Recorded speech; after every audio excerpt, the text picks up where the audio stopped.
안녕하세요. TA 이경준입니다. 교수님께서 처음 수업을 시작하실 때 하시는 인사가 있는데, 저도 그 인사로 여러분들과 함께 강의를 시작하도록 하겠습니다. God is good, all the time. 네, 이 강의에서는 피아자 플랫폼에 대해 소개하고 구체적인 사용 방법에 대해 소개하도록 하겠습니다. 먼저 피아자는 학습 플랫폼으로서 Q&A, 과제 제출란, 강의 영상 등으로 구성되어 있습니다. 이 수업에서는 교과목에 대한 모든 것을 시즈넷 대신에 피아자를 사용하니까 여러분들은 앞으로 시즈넷이 아니라 피아자에 자주 방문하시게 될 겁니다. 그러면 피아자는 어떻게 사용하는 걸까요? 먼저 피아자 홈페이지에 접속해 보시면 다음과 같은 창을 확인하실 수 있습니다. 위에 보시는 사인업 버튼을 눌러서 회원가입을 진행해 주셔야 되는데요. 만약에 아이디가 이미 있으신 학우님들은 이 작업을 생략해 주셔도 됩니다. 사인업 버튼을 누르고 Student Get Started라는 버튼을 눌러서 회원가입을 진행해 주도록 하겠습니다. 그리고 나면은 Search Schools.라는 창이 나옵니다. 그래서 이곳에서 이제 한동대학교를 입력해 주시면 됩니다. 그래서 한동 글로벌 유니버시티가 여기 있죠? 네, 이것을 클릭해 주셔서 다음 스텝으로 넘어가 주시면 됩니다. 이제 이곳에는 학기를 이제 선택하는 창인데요. 저희가 지금 강의가 찍고 있는 시점으로 2022학년도 그리고 1학기 이 기준이기 때문에 스프링 2022로 세팅되어 있는 것을 보실 수 있습니다. 네, 그리고 나서 이제 클래스를 설정을 해 주셔야 되는데 여러분들 이제 수강 신청하실 때 강의 코드 있죠? 과목 코드. 네, 그 과목 코드를 여기다가 적어 주시면 됩니다. 저는 여기에서 김영석 교수님의 모두를 위한 인공지능의 활용 과목 코드를 적어보도록 하겠습니다. 만약에 이번 학기에 김영석 교수님의 강의를 2개 이상 들으시는 학우님들은 클래스 1뿐만이 아니라 클래스 2나 클래스 3 등에도 나머지 강의 과목 코드를 찾아서 입력하시고 선택해 주시면 됩니다. 네, 저는 모두를 위한 인공지능의 활용이라는 강의 과목 코드를 적었고요.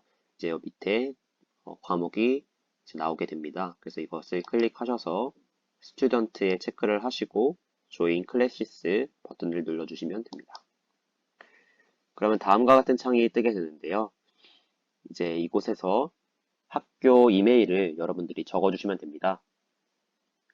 그리고 나서 Submit 이메일 버튼을 눌러주시면 최종적으로 회원가입이 완료가 되게 됩니다. 저 같은 경우에는 이미 아이디가 있기 때문에 이 작업은 생략해 주도록 하겠습니다. 그러면 저는 다시 피아자 홈페이지로 돌아가서 이제 로그인을 해서 다음 작업을 설명드리도록 하겠습니다. 네, 여러분들 이렇게 피아자 등록까지 마치셨다면 로그인 하시면 다음과 같은 이런 창이 보이실 겁니다. 그래서 왼쪽 상단에 이제 과목 코드, 이제 본인의 잘 과목 코드가 맞는지 한번 보시면 되고요. 다음으로 제가 피아자에 대해서 어떻게 수업이 진행되며 과제 제출은 어떻게 하는 것인지 알려드리겠습니다. 먼저 Q&A부터 설명드리겠습니다. 여러분들이 이제 학습을 하다 보면 궁금한 내용 혹은 이해가 잘 안 되는 내용이 나오기 마련인데요. 그럴 때 피아자에 접속해서 학우들에게 질문을 올리시면 됩니다. 질문은 크게 2가지 종류로 나뉘는데요. 학습자 모두가 볼 수 있는 Entire Class 질문과 특정인에게만 볼 수 있도록 하는 Private 질문이 있습니다. 여러분들이 학습하면서 궁금한 점이나 이해가 잘 안 되는 질문은 Entire Class 질문을 통해서 질문하시면 됩니다. 그런데 가끔 질문을 하려고 했는데 이게 너무 답과 직접적인 내용을 포함하는 질문이거나 다른 학우들에게는 보이면 안 될 것 같은 그런 질문들은 프라이베이트 질문으로 TA와 교수님께만 보이도록 질문할 수도 있습니다. 그렇다면 이를 어떻게 하는 건지 제가 알려드리도록 하겠습니다. 상단에 과목 코드가 맞는지 확인을 하셨다면 오른쪽 두 칸을 지나서 Q&A 탭이 보이게 됩니다. 그래서 이 Q&A 탭을 클릭을 하시고 여러분들은 이 Q&A 탭을 앞으로 많이 사용하시게 될 겁니다. 이렇게 Q&A 탭을 클릭하면 그 밑에 아래에 이제 다양한 폴더들이 존재하는 것을 보실 수 있습니다. 이 폴더들은 바로 이따가 자세히 설명드리도록 하겠습니다. 그리고 조금만 더 내려오면 왼쪽 끝에 New Post라는 파란색 버튼이 보일 텐데요.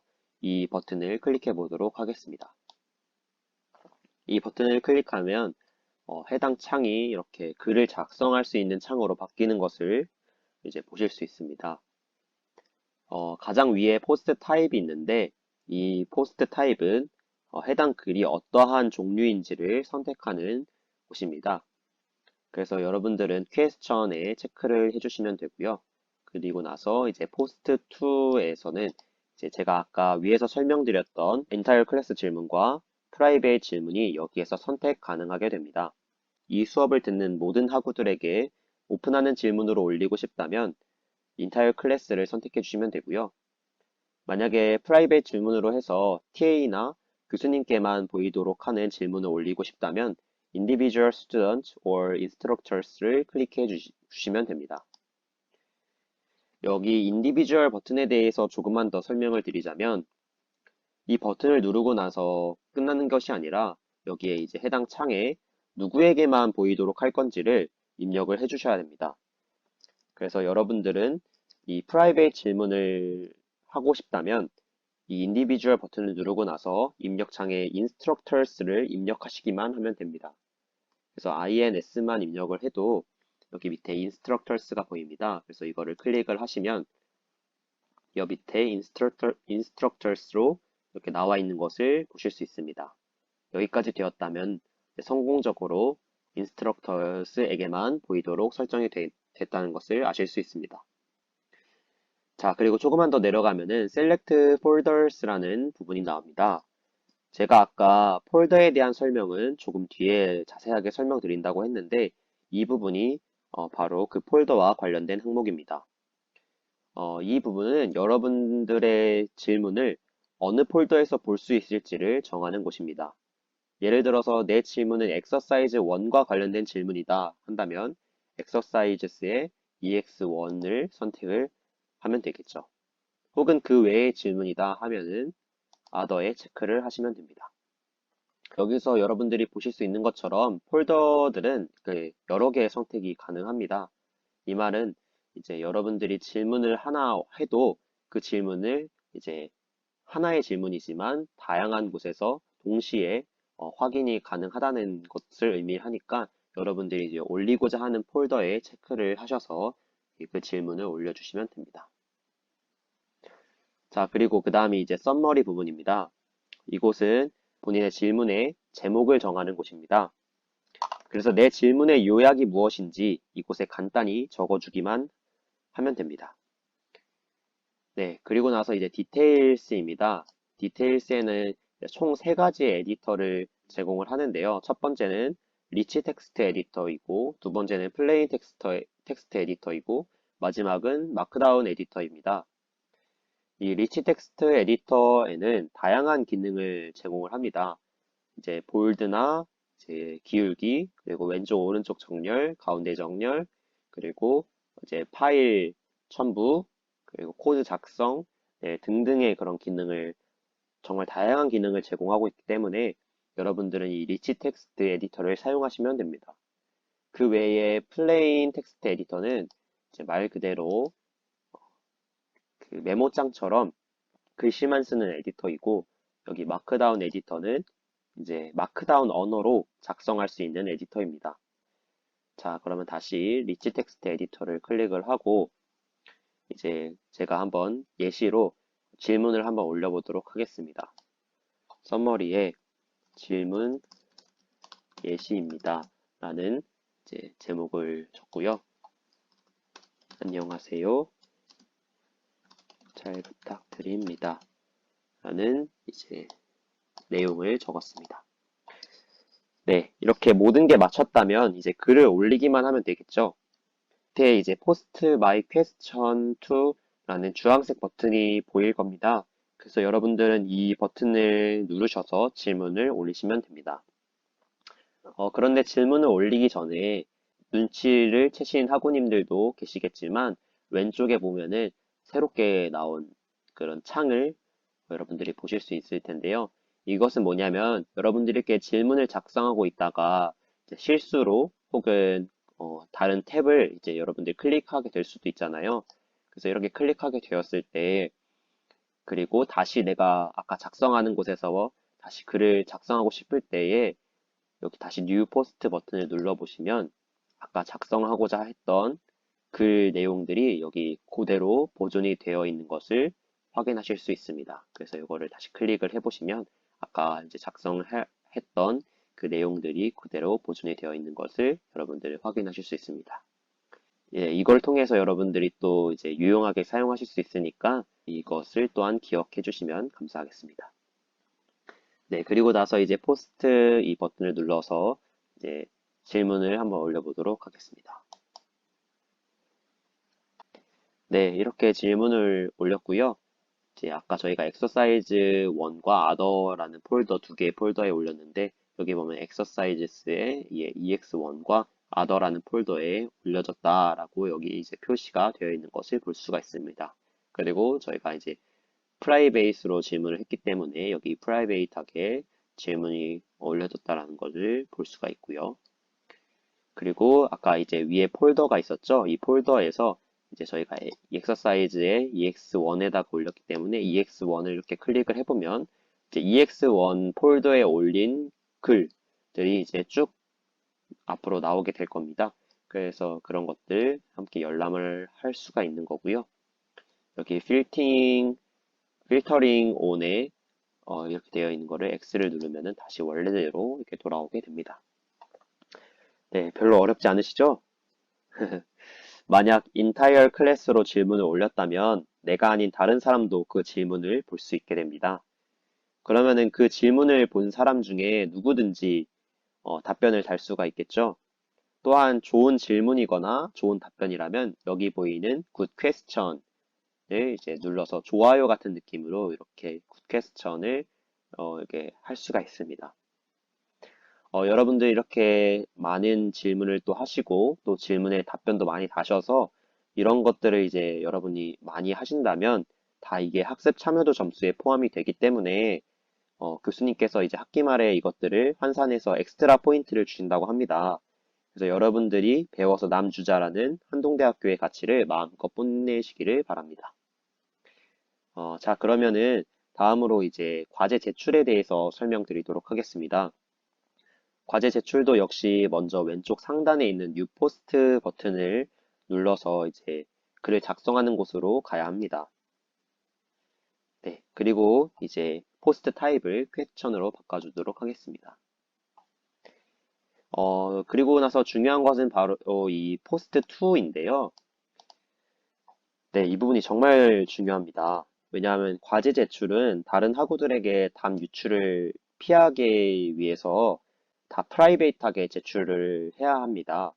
그래서 여러분들은 과제 제출 시에 꼭 인디비주얼에 체크를 하셔야 합니다. 인타이어 클래스에 체크를 하셔서 종종 점수를 감점받거나 아니면은 점수 자체를 못 받는 학우님들이 종종 발생을 하는데요. 여러분들은 꼭 과제 제출 시에는 인디비주얼 버튼에 체크하셔서 점수를 잃어버리는 일이 없도록 해주시기를 부탁드리겠습니다. 네, 그러면은 이걸 체크했다고 끝나는 것이 아니죠. 여기에다가 인스트럭터를 입력을 해서 이거를 체크하셔서 이 부분에 인스트럭터라고 잘 나와 있는지를 이제 확인을 하셔야 합니다.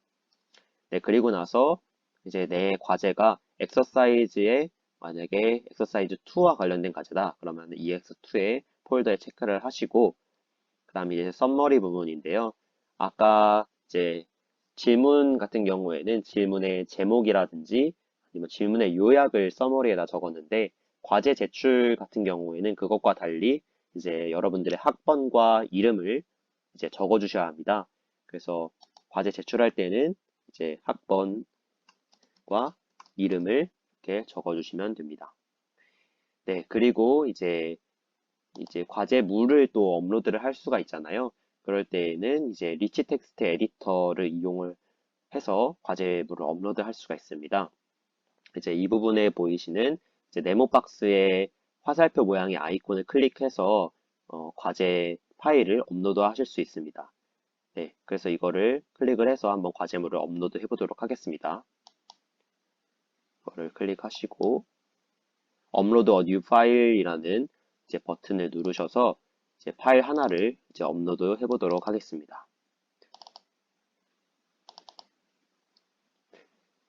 네, 저는 numpy 튜토리얼 3-2 아이파이썬 노트북 파일을 하나를 이제 업로드를 했고요. 이렇게 잘 들어왔다면은 업로드가 잘 된 겁니다. 네. 그리고 또 다른 기능을 제가 소개해 드리고 싶은데요.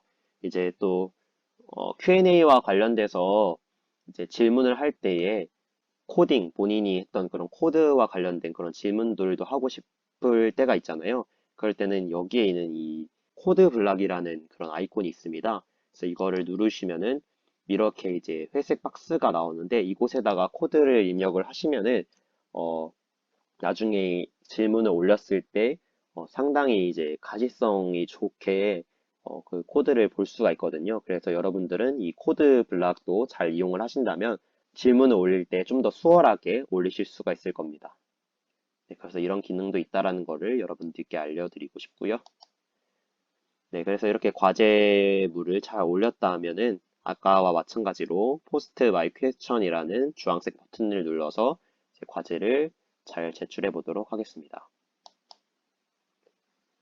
네, 그러면은 가장 중요한 거는 프라이베이트하게 과제를 제출을 해야 되는 거기 때문에 과제를 제출하고 나서 꼭 확인을 하시고요. 그리고 이제 여기 보면은 exercises의 EX2에 제출이 된 것을 확인할 수 있죠. 네, 그리고 이제 이 폴더에서도 EX2를 누르면은 이렇게 과제 제출한 것을 확인하실 수 있습니다. 그리고 이렇게 하이퍼링크가 되어 있는데 이것을 클릭해서 이제 파일을 다운받을 수가 있고요. TA들은 이 파일들을 이제 다운을 받아서 이제 채점을 진행하게 됩니다. 네, 이렇게 해가지고 제가 이제 Q&A부터 과제 제출까지 설명을 드렸고요. 이제 마지막으로 강의 영상을 어떻게 확인할 수 있는지 그 부분에 대해서 설명드리고 강의를 마무리하도록 하겠습니다. 네, 가장 맨 위쪽 탭으로 가서 Q&A 오른쪽에 보시면 Resources라는 탭이 있습니다. 이것을 클릭해 보도록 하겠습니다. 네, 이 Resources 탭을 클릭하시면은 강의 영상 리스트를 확인하실 수 있습니다. 그래서 여기 밑에 보면은 Lecture Date라고 나오죠. 이 부분은 이제 강의 영상 날짜가 나오는 건데요. 이 부분에서 이제 강의 날짜를 확인하실 수 있고요. 그리고 그 옆에는 이제 하이퍼링크로 되어 있는 강의 제목들을 여러분들이 확인하실 수 있습니다. 그래서 이것을 클릭을 하셔서 강의를 시청하실 수 있습니다. 강의 영상 같은 경우에는 여기에 이제 올라오면은 바로바로 이제 시청이 가능하니까 미리 시청하고 싶으신 분들은 Resources 탭을 잘 확인하셔가지고 강의를 시청해 주시면 되겠습니다. 네. 그렇게 해서 이제 피아자에 대한 설명은 여기서 마치도록 하고요. 추가적인 질문이 있으시다면 언제든지 TA한테 메일을 보내주시면 되겠습니다. 그러면 이번 학기도 열심히 하시기를 바라겠습니다. 감사합니다.